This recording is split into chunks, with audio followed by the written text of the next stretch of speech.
What Part 1. A Chance Encounter.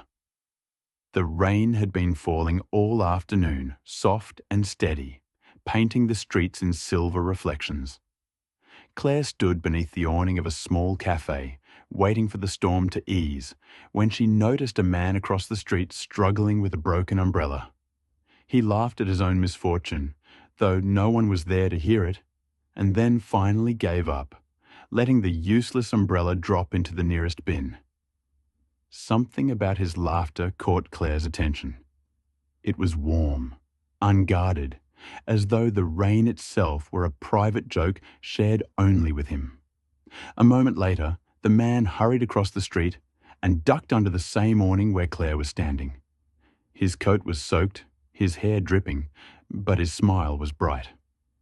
"Looks like we're both prisoners of the rain," he said softly, glancing at her. Claire hesitated, then smiled back.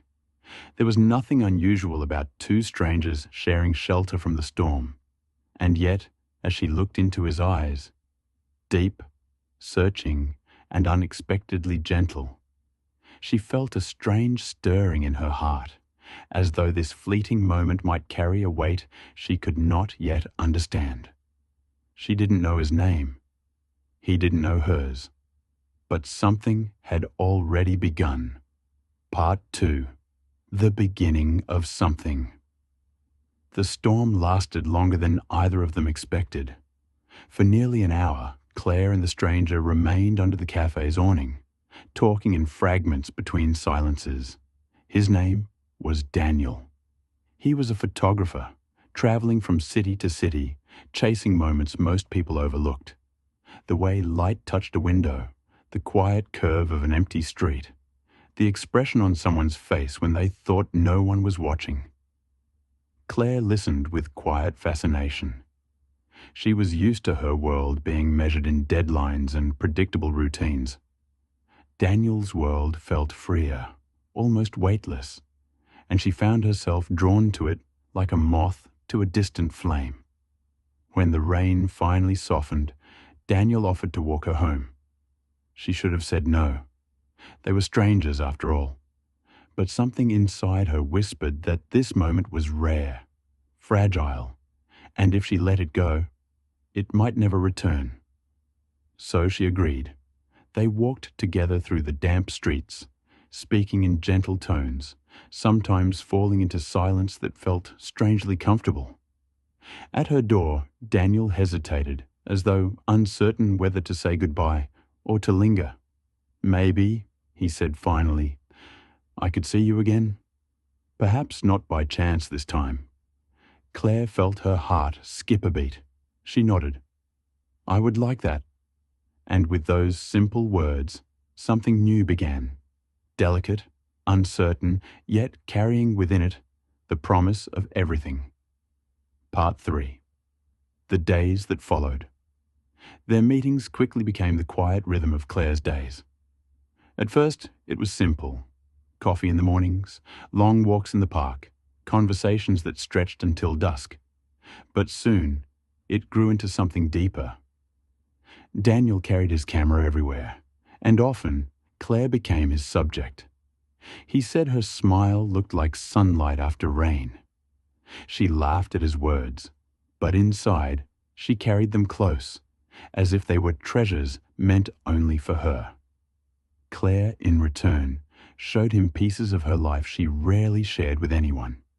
She invited him into a small apartment filled with books and half-finished sketches.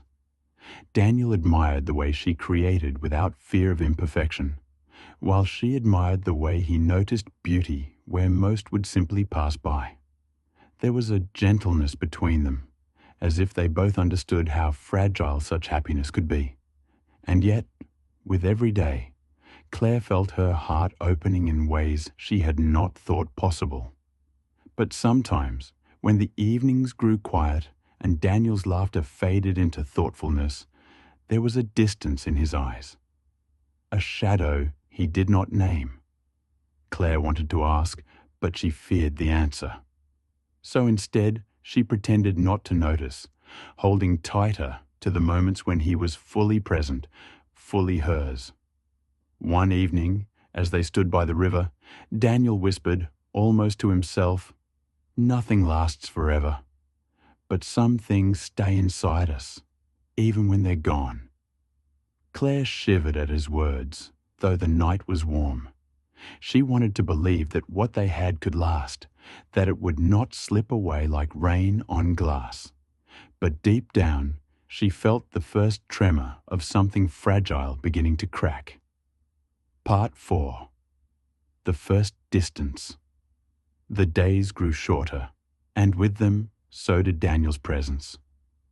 At first, it was small things, messages left unanswered for hours, meetings postponed because of sudden work. Claire told herself it was nothing, that he was simply busy. Yet each time she saw his smile, it felt a little more distant, as if a part of him were already slipping away. One evening, when they finally met after days apart, she asked softly, "Daniel, is something wrong?" Part 4. The first distance. Claire's breath caught. Not stay. The words echoed in her mind, sharp and merciless. "Do you mean leave the city?" she asked, her voice trembling though she tried to steady it. Daniel finally looked at her. There was sorrow in his eyes, deep and quiet, like an ocean he had been carrying for far too long. "My work. It doesn't let me stay anywhere for long," he said. "I thought I could fight it, that maybe this time would be different. But every road I've taken eventually leads me away." Claire's fingers curled tightly around the edge of the table. "Then why did you come into my life?" she whispered. "Why let me believe—" Her voice broke, and she pressed her lips together. Daniel reached across the table, his hand covering hers. His touch was warm, almost desperate. "Because I couldn't stop myself," he admitted. "Meeting you. It felt like the only real thing I've known in years, and I don't want to let it go." Not yet. Claire wanted to believe him. She wanted to hold on, to pretend that love was enough to anchor him in place. But in the shadow of his words, fear had already taken root in her heart. The cafe around them faded into silence. Outside, the city lights blurred through the glass, glowing like distant stars. And though they sat together, their hands entwined, Claire felt an invisible space opening between them, widening, inevitable. Part 4. The first distance. That night, Claire walked home alone. The city around her felt strangely unfamiliar, as though the streets themselves knew something was slipping away. Every step echoed with the weight of words she wished she could forget. In her apartment, she sat by the window, staring out at the endless rain. She wanted to believe Daniel's touch, his words, his warmth. But the doubt gnawed at her. How long before he vanished? How long before the chair across from her was empty, the silence permanent?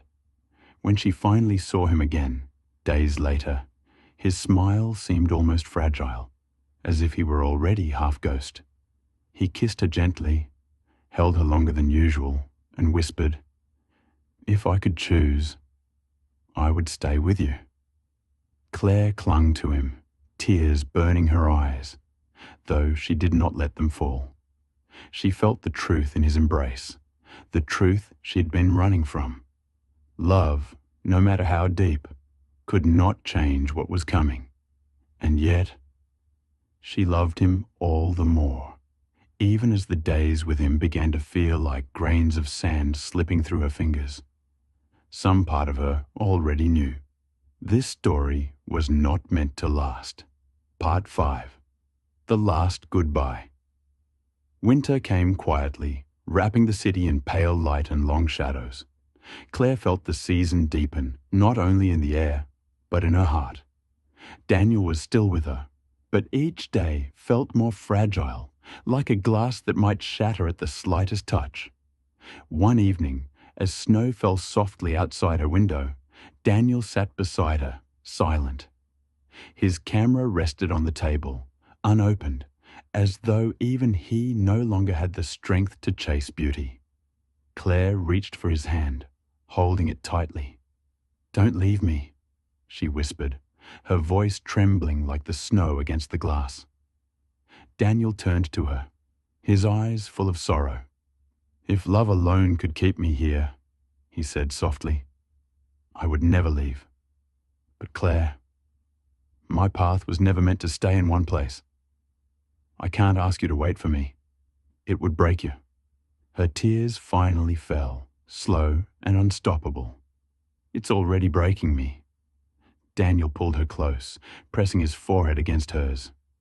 They stayed that way for a long time, hearts beating in painful unison, as if they could stitch the moment into eternity. When morning came, he was gone. His camera was left behind, resting on the windowsill. Inside it, Claire later found one last photograph, herself, standing by the river, smiling as if she belonged to the sunlight. Years passed, but Claire never saw Daniel again. Sometimes, when the rain returned or snow drifted against the glass, she would open that photograph, tracing the edges with her fingers. She loved him still, not with the sharp ache of loss, but with the quiet acceptance that some loves are not meant to stay, only to change us forever. And in the silence of her nights, she carried him within her, like a memory that time could never erase. Sometimes, Claire would imagine how life might have been if Daniel had stayed, if mornings had been filled with his laughter, if evenings had ended with his arms around her. But she never allowed herself to linger too long in those thoughts. Instead, she chose to honor what they had, brief though it was. Love, she learned, is not measured by its length, but by the depth with which it touches the soul. Daniel's presence, fleeting yet unforgettable, had left a mark on her life that nothing could erase. And though the world moved forward, in her quiet heart he remained, eternal as the first rain that had brought them together.